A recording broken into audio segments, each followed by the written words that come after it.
ನಮಸ್ಕಾರ. ಕಾರ್ಕಳದಲ್ಲಿ ಮತ್ತೆ ಕೈ ಚಳಕ ನಡೆಯುತ್ತಾ ಹುಕ್ಕೇರಿಯಲ್ಲಿ ಕತ್ತಿ ವರಸೆ ಹೇಗಿದೆ ಗೊತ್ತಾ? ಮಂಗಳೂರಿನಲ್ಲಿ ಯೋಗೀಶ್ ಭಟ್ ಅವರ ಕಥೆ ಏನು? ಇದು ಇವತ್ತಿನ ಜನಮತ. ನಾನು ಗೌರೀಶ್ ಅಕ್ಕಿ. ಬಸದಿ ದೇವಾಲಯಗಳ ನಾಡು ಕಾರ್ಕಳ. ಜೋಡುಕಟ್ಟೆ ಕೋಟಿ ಚೆನ್ನಯ್ಯನ ಕಂಬಳ ಅಂದ್ರೆ ಥಟ್ಟನೆ ನೆನಪಿಗೆ ಬರುವ ಜೈನರ ಪವಿತ್ರ ತಪೋಭೂಮಿಯಲ್ಲಿ ಅನೇಕ ವೈವಿಧ್ಯಗಳು, ಜೊತೆಗೆ ರಂಗು ರಂಗಿನ ರಾಜಕೀಯ. ಇಂಥ ನಾಡಿನಲ್ಲಿ ನಮ್ಮ ಇವತ್ತಿನ ಜನಮತ ತಂಡ. ಇವತ್ತು ನಾವು ಜನಮತ ಯಾಚನೆ ಮಾಡ್ತಿರೋದು ಜೈನ ಕಾಶಿಯಾಗಿರುವಂಥ ಉಡುಪಿ ಜಿಲ್ಲೆಯ ಕಾರ್ಕಳ ವಿಧಾನಸಭಾ ಕ್ಷೇತ್ರದಲ್ಲಿ. ಈ ಕ್ಷೇತ್ರ ಸದ್ಯಕ್ಕೆ ಕಾಂಗ್ರೆಸ್ನ ತೆಕ್ಕೆಯಲ್ಲಿದೆ.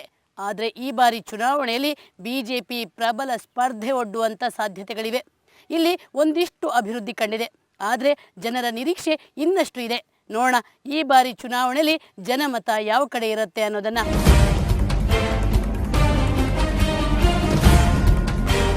ಶಿಲ್ಪಿಗಳ ತವರು, ತ್ಯಾಗಮೂರ್ತಿ ಗೊಮ್ಮಟನ ಊರು ಕಾರ್ಕಳ.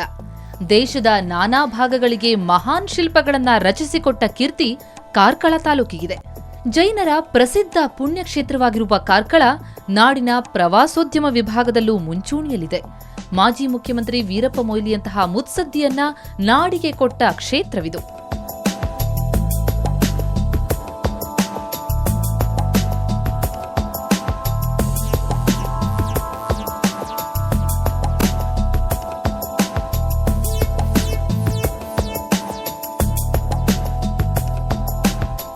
ಗೋಡಂಬಿ, ಭತ್ತ ಇಲ್ಲಿನ ಪ್ರಮುಖ ಬೆಳೆ.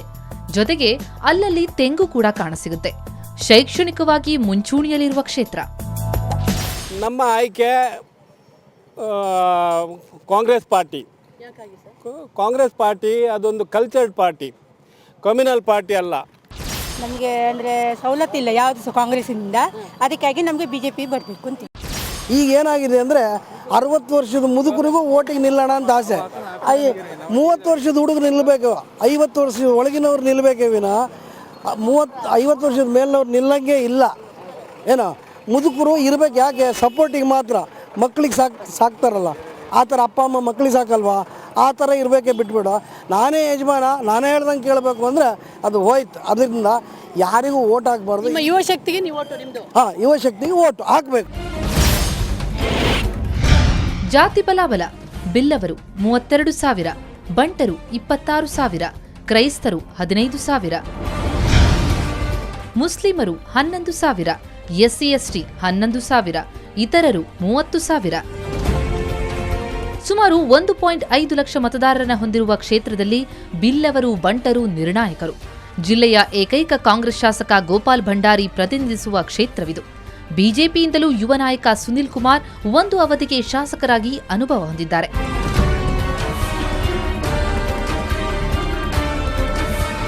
ಬಿಜೆಪಿ ಇಲ್ಲಿ ಅಭಿವೃದ್ಧಿ ಕಾರ್ಯಕ್ರಮ ಏನೂ ನಡೆಯಲಿಲ್ಲ ಈಗಿನ ಶಾಸಕರಿಂದ. ಹೋದ ಸಲ ಕೂಡ ಒಳ್ಳೆ ಬಹುಮತದಿಂದ ಆಯ್ಕೆ ಆದರು, ಆದರೆ ಅವ್ರಿಗೆ ಕೆಲಸ ಮಾಡಲಿಕ್ಕೆ ಆಗಲಿಲ್ಲ. ಯಾಕೆಂದರೆ ಇಲ್ಲಿ ಅವರ ಸರ್ಕಾರ ವಿರುದ್ಧವಾಗಿ ಬಂತು. ಹಾಗಾಗಿ ಅವರು ಹೇಳೋದು ನಮಗೆ ನಮ್ಮ ಸರ್ಕಾರ ನಮಗೆ ಬೆಂಬಲಿಸ್ತಾ ಇಲ್ಲ ಅಭಿವೃದ್ಧಿ ಕಾರ್ಯಕ್ರಮ ಮಾಡಲಿಕ್ಕೆ. ಹಾಗಾಗಿ ಈ ಸಲ ಅವರನ್ನೇ ಮತ್ತೆ ಕೊಡಬೇಕು. ಹೌದು, ಅವರೇ ಈ ಸರ್ತಿ ಬಹುಮತದಿಂದ ಗೆದ್ದು ಬರಬೇಕಂತ ನಮ್ಮ ಆಸೆ. ವರ್ಷದಲ್ಲಿ 1 ಕೋಟಿ ರೂಪಾಯಿ ಅನುದಾನ ಅಂತ ಬರ್ತಾ ಉಂಟು. ಆ ಅನುದಾನವನ್ನು ವಾಪಸ್ 1,07,00,000 ರೂಪಾಯಿ ವಾಪಸ್ ಹೋಗಿದೆ.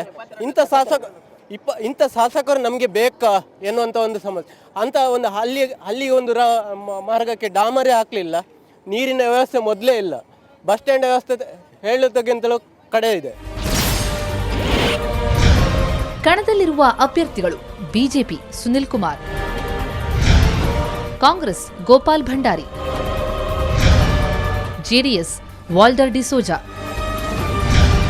KJP Praveen Kumar, BSR UK Syed. ಎಬಿವಿಪಿಯಲ್ಲಿ ಗುರುತಿಸಿಕೊಂಡು ರಾಜಕೀಯ ಪ್ರವೇಶಿಸಿದ ಸುನಿಲ್ ಕುಮಾರ್ ಒಂದು ಸಲ ಬಿಜೆಪಿಯಿಂದ ಆಯ್ಕೆಗೊಂಡಿದ್ರು. ಆದರೆ ಅಷ್ಟೇ ಬೇಗ ಮುಗ್ಗರಿಸಿಬಿಟ್ರು. ಚಿಕ್ಕಮಗಳೂರು ಉಡುಪಿ ಲೋಕಸಭಾ ಕ್ಷೇತ್ರದ ಉಪಚುನಾವಣೆಯ ಸೋಲಿನ ನಂತರ ಕ್ಷೇತ್ರದಲ್ಲಿ ಪಕ್ಷವನ್ನ ಕಟ್ಟುವತ್ತ ಸುನಿಲ್ ಕುಮಾರ್ ಹೆಜ್ಜೆ ಹಾಕಿದ್ದಾರೆ. ಮತ್ತೊಮ್ಮೆ ಕಮಲ ಪಾಳ್ಯದಿಂದ ಸುನಿಲ್ ಕುಮಾರ್ ಕಣದಲ್ಲಿದ್ದಾರೆ. ಜಿಲ್ಲೆಯನ್ನ ಪ್ರತಿನಿಧಿಸುತ್ತಿರುವ ಏಕೈಕ ಕಾಂಗ್ರೆಸ್ ಶಾಸಕ ಗೋಪಾಲ್ ಭಂಡಾರಿ ಮತ್ತೊಮ್ಮೆ ಗೆಲುವಿನ ಹುಮ್ಮಸ್ಸಿನಲ್ಲಿದ್ದಾರೆ. ಮಿಕ್ಕವರು ಆಟಕ್ಕುಂಟು ಲೆಕ್ಕಕ್ಕಿಲ್ಲ. ದಯವಿಟ್ಟು ಕಾಂಗ್ರೆಸ್ ಬರಲೇಬೇಕು. ಯಾಕಂದರೆ ಈಗ ಕೇಂದ್ರದಲ್ಲಿ ಕಾಂಗ್ರೆಸ್ ಇದೆ, ಕರ್ನಾಟಕದಲ್ಲಿ ಕಾಂಗ್ರೆಸ್ ಬರಬೇಕು. ಯಾಕಂದರೆ ಮುನ್ಸಿಪಾಲಿಟೀಸ್ ಗೊತ್ತಿದೆ ಜನಗಳಿಗೆ, ಯಾವ್ದು ಮುನ್ಸಿಪಾಲಿಟಿ ಕೂಡ ಕಾಂಗ್ರೆಸ್ಸೇ ಬಂದಿದೆ. ನಮ್ಮದು BJP ಆಯ್ಕೆ ಸರ್ವತೋಮುಖ ಅಭಿವೃದ್ಧಿಯನ್ನು BJP ಮಾಡಿದ್ದು. ಇಲ್ಲಿ ಎಲ್ಲ ಸೌಕರ್ಯವನ್ನು BJP ಎಲ್ಲ ನೀರು ಮತ್ತು ಎಲ್ಲ ಜನರಿಗೆ ಸೌಕರ್ಯವನ್ನು ಒದಗಿಸಿಕೊಟ್ಟು ನ್ಯಾಯಾಂಗ ಕಾನೂನು ಬದ್ಧವಾಗಿ ಇಲ್ಲಿ ಇದು ಮಾಡಿದ್ದಾರೆ. ನಾವು ಕಾಂಗ್ರೆಸ್ಸಿಗೆ ಹೇಳ್ತೀವಿ. ಅವರು ಒಳ್ಳೇದು ಮಾಡಿದ್ದಾರೆ, ಇಲ್ಲಿ ತುಂಬ ಒಳ್ಳೇದು ಮಾಡಿದ್ದಾರೆ. ಅವರು ಇನ್ನೂ ಜನಗಳನ್ನು ಚೆನ್ನಾಗಿ ನೋಡ್ಕೊಳ್ತಾರೆ. ನಾವು ಬದಲಾವಣೆ ಬಯಸಿದ್ದೇವೆ. ನಾವು ಮಾಜಿ ಶಾಸಕರು ಸುನಿಲ್ ಕುಮಾರ್ ಅವರು ಕಡಿಮೆ ಅವಧಿಯಲ್ಲಿ ತುಂಬ ಅಭಿವೃದ್ಧಿಯನ್ನು ಮಾಡಿದ್ದಾರೆ. ಆದರೆ ನಮ್ಮ ಕಾಂಗ್ರೆಸ್ ಶಾಸಕರು ತುಂಬ ಅವಧಿಯಲ್ಲಿದ್ದರು, ಆದರೆ ಯಾವುದೇ ಒಂದು ಅಭಿವೃದ್ಧಿಯನ್ನು ಮಾಡಲಿಲ್ಲ ಇಲ್ಲಿ. ಪ್ರಜ್ಞಾವಂತ ಮತದಾರರನ್ನು ಹೊಂದಿರುವ ಕ್ಷೇತ್ರದಲ್ಲಿ ಜನಮತ ಹೇಗಿದೆ ಬನ್ನಿ ನೋಡೋಣ. ಕ್ಷೇತ್ರ ಕಾರ್ಕಳ. ಯಾವ ಪಕ್ಷ ಗೆಲ್ಲಬೇಕು? Congress (47.98), BJP (46.56), BSR (2.39), JDS (2.39), KJP (1.12). ಕ್ಷೇತ್ರದಲ್ಲಿ ಬಿಜೆಪಿ ಕಾಂಗ್ರೆಸ್ ನಡುವೆ ನೇರ ಹಣಾಹಣಿ. ಆದರೂ ಸದ್ಯದ ಪರಿಸ್ಥಿತಿಯಲ್ಲಿ ಕಾಂಗ್ರೆಸ್ ಮೇಲುಗೈ ಸಾಧಿಸುತ್ತಿದೆ.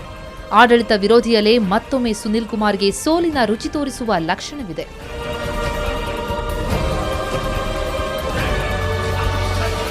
ಸ್ಥಳೀಯ ಸಂಸತ್ ಚುನಾವಣೆಯಲ್ಲಿ ಇಲ್ಲಿನ ಮಂದಿ ಕೈಗೆ ಜೈ ಅಂದಿದ್ರು.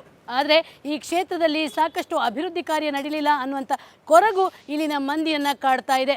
ನೋಡೋಣ, ಈ ಬಾರಿ ವಿಧಾನಸಭಾ ಕ್ಷೇತ್ರ ಚುನಾವಣೆಯಲ್ಲಿ ಈ ಕಾರ್ಕಳದ ಮಂದಿ ಕೈಗೆ ಕೈ ಹಿಡಿತಾರಾ ಅಥವಾ ಕಮಲವನ್ನ ಅರಳಿಸ್ತಾರಾ ಅನ್ನೋದನ್ನ. ಕಾರ್ಕಳದಲ್ಲಿ ಭರ್ಜರಿ ಕಾಳಗ ನಡೆಯೋದ್ರಲ್ಲಿ ಯಾವ ಅನುಮಾನವೂ ಇಲ್ಲ. ಇನ್ನೊಂದೆಡೆ ನಾವು ಕತ್ತಿ ವರಸೆಯ ಮತ್ತೊಂದು ಕ್ಷೇತ್ರವನ್ನು ನೋಡುವ ಮುಂಚೆ ಚಿಕ್ಕದೊಂದು ಬ್ರೇಕ್.